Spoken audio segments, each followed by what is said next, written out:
சங்கீதம் 136 இறைவசனங்கள் 1-13 வரை. கர்த்தரை துதியுங்கள், அவர் நல்லவர், அவர் கிருபை என்றும் உள்ளது.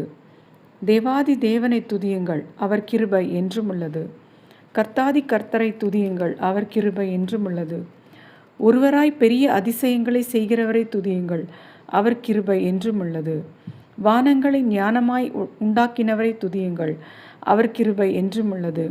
தண்ணீர்களுக்கு மேலே பூமியை பரப்பினவரை துதியுங்கள், அவர் கிருபை என்றும் உள்ளது. பெரிய சுடர்களை உண்டாக்கினவரை துதியுங்கள், அவர் கிருபை என்றும் உள்ளது. பகலில் ஆள சூரியனை படைத்தவரை துதியுங்கள், அவர் கிருபை என்றும் உள்ளது. இரவில் ஆள சந்திரனை நட்சத்திரங்களையும் படைத்தவரை துதியுங்கள், அவர் கிருபை என்றும் உள்ளது.